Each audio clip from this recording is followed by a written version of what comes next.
1915. Le Sneffels est haut de 5000 pieds. Il termine, par son double cône, une bande trachytique qui se détache du système orographique de l'île. De notre point de départ, on ne pouvait voir ces deux pics se profiler sur le fond grisâtre du ciel. J'apercevais seulement une énorme calotte de neige abaissée sur le front du géant. Nous marchions en file, précédés du chasseur. Celui-ci remontait d'étroits sentiers où 2 personnes n'auraient pas pu aller de front. Toute conversation devenait donc à peu près impossible. Au-delà de la muraille basaltique du fjord de Stapi se présenta d'abord un sol de tourbe herbacée et fibreuse, résidu de l'antique végétation des marécages de la presqu'île. La masse de ce combustible, encore inexpliqué, suffirait à chauffer pendant un siècle toute la population de l'Islande. Cette vaste tourbière, mesurée du fond de certains ravins, avait souvent 70 pieds de haut et présentait des couches successives de détritus carbonisés, séparés par des feuillets de tuf ponceux. En véritable neveu du professeur Lindenbrock et malgré mes préoccupations, j'observais avec intérêt les curiosités minéralogiques étalées dans ce vaste cabinet d'histoire naturelle. En même temps, je refaisais dans mon esprit toute l'histoire géologique de l'Islande. Cette île, si curieuse, est évidemment sortie du fond des eaux à une époque relativement moderne. Peut-être même s'élève-t-elle encore par un mouvement insensible. S'il en est ainsi, on ne peut attribuer son origine qu'à l'action des feux souterrains. Donc, dans ce cas, la théorie de Humphrey Davy, le document de Saknussemm, les prétentions de mon oncle, tout s'en allait en fumée. Cette hypothèse me conduisit à examiner attentivement la nature du sol, et je me rendis bientôt compte de la succession des phénomènes qui présidèrent à sa formation. L'Islande, absolument privée de terrain sédimentaire, se compose uniquement de tufs volcaniques, c'est-à-dire d'un agglomérat de pierres et de roches d'une texture poreuse. Avant l'existence des volcans, elle était faite d'un massif trappéen, lentement soulevé au-dessus des flots par la poussée des forces centrales. Les feux intérieurs n'avaient pas encore fait irruption au dehors. Mais, plus tard, une large fente se creusa diagonalement du sud-ouest au nord-ouest de l'île, par laquelle s'épancha peu à peu toute la pâte trachytique. Le phénomène s'accomplissait alors sans violence. L'issue était énorme, et les matières fondues, rejetées des entrailles du globe, s'étendirent tranquillement en vastes nappes ou en masses mamelonnées. À cette époque apparurent les feldspaths, les syénites et les porphyres. Mais grâce à cet épanchement, l'épaisseur de l'île s'accrut considérablement et, par suite, sa force de résistance. On conçoit quelle quantité de fluide élastique s'emmagasina dans son sein lorsqu'elle n'offrit plus aucune issue, après le refroidissement de la croûte trachytique. Il arriva donc un moment où la puissance mécanique de ces gaz fut telle qu'ils soulevèrent la lourde écorce et se creusèrent de hautes cheminées. De là, le volcan fait du soulèvement de la croûte, puis le cratère subitement troué au sommet du volcan. Alors, aux phénomènes éruptifs succédèrent les phénomènes volcaniques. Par les ouvertures nouvellement formées s'échappèrent d'abord les déjections basaltiques, dont la plaine que nous traversions en ce moment offrait à nos regards les plus merveilleux spécimens. Nous marchions sur ces roches pesantes d'un gris foncé que le refroidissement avait moulées en prismes à base hexagone. Au loin se voyait un grand nombre de cônes aplatis, qui furent jadis autant de bouches ignivomes.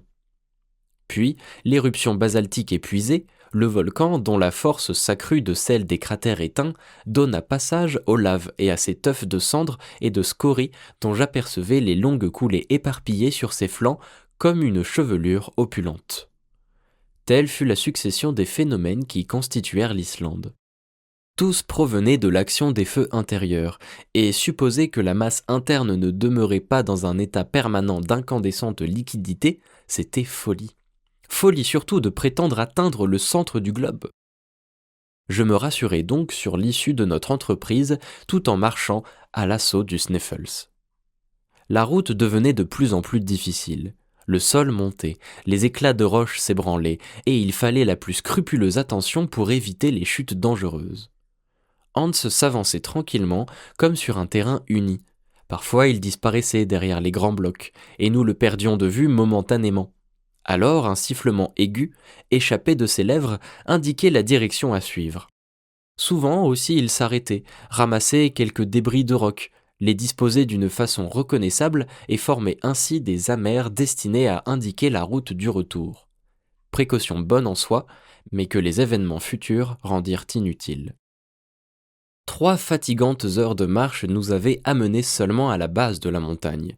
Là, Hans fit signe de s'arrêter et un déjeuner sommaire fut partagé entre tous.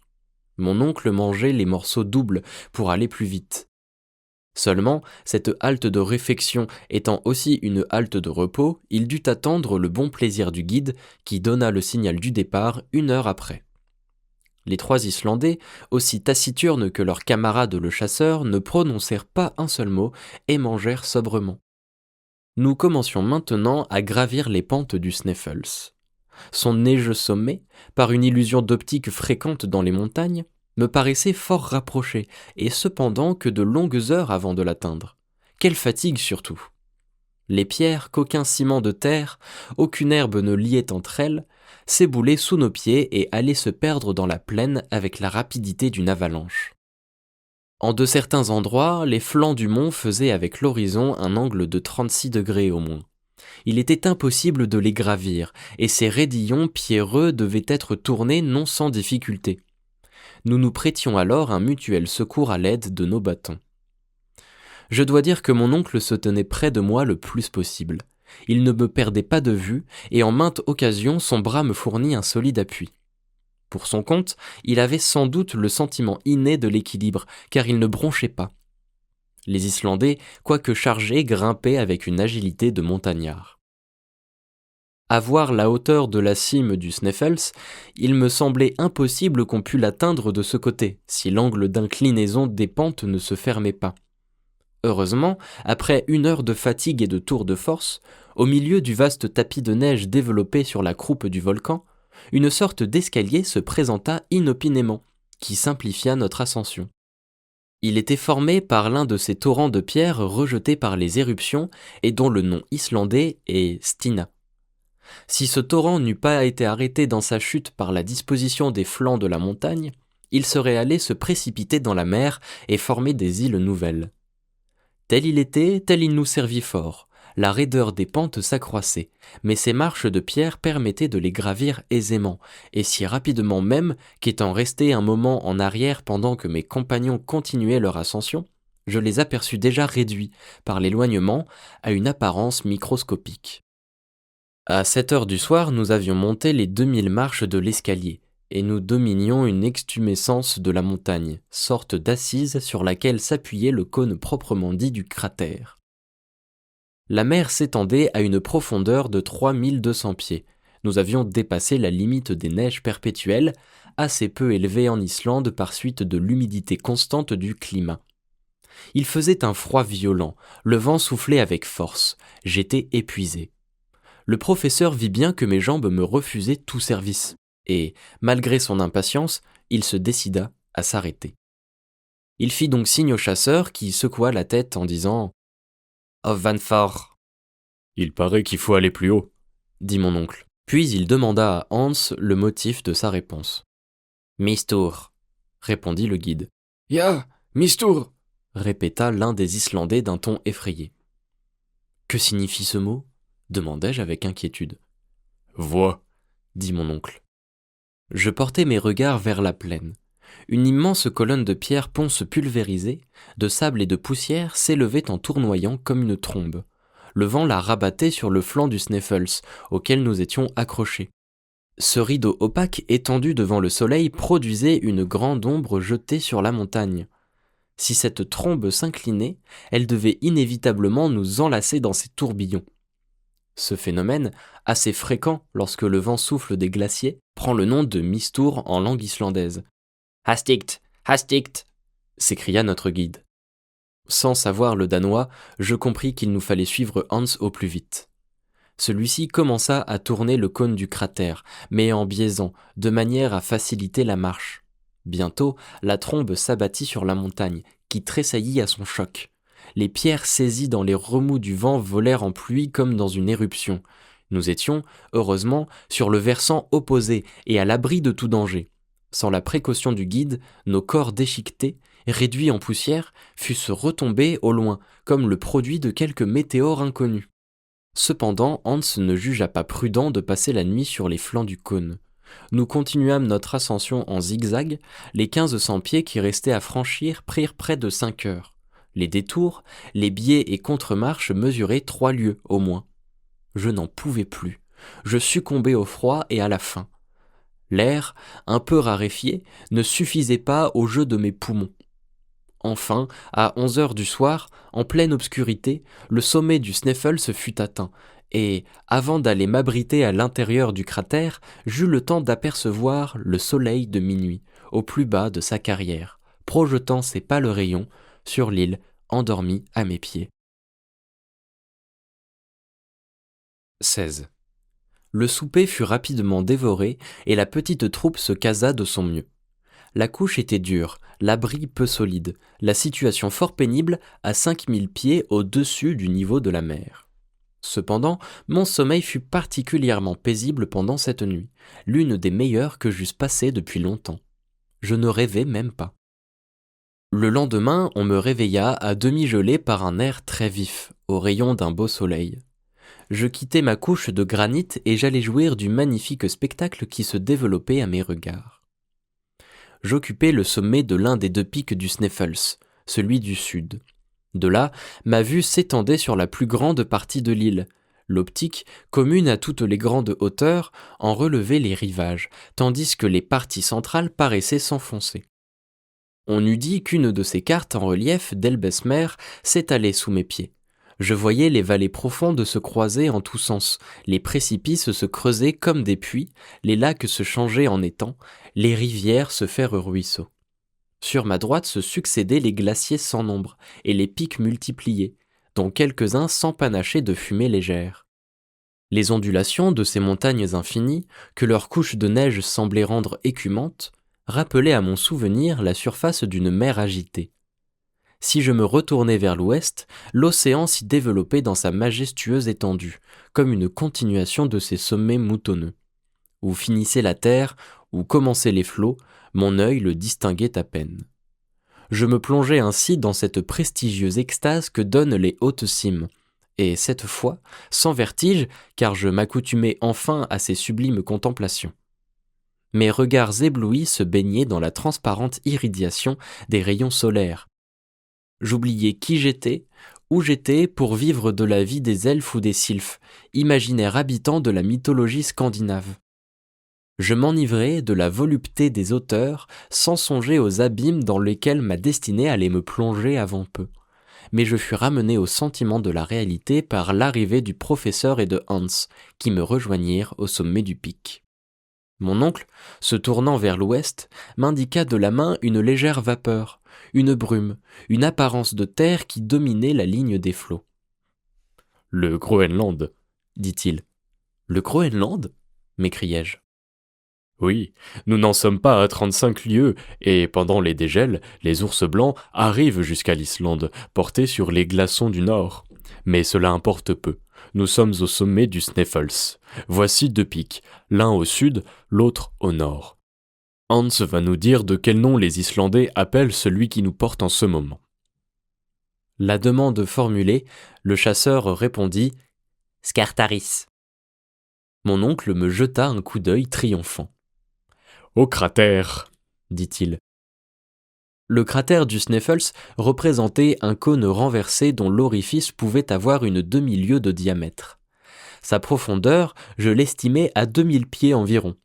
Que l'on juge de l'état d'un pareil récipient lorsqu'il emplissait de tonnerre et de flammes. Le fond de l'entonnoir ne devait pas mesurer plus de 500 pieds de tour, de telle sorte que ses pentes assez douces permettaient d'arriver facilement à sa partie inférieure. Involontairement, je comparais ce cratère à un énorme tromblon évasé, et la comparaison m'épouvantait.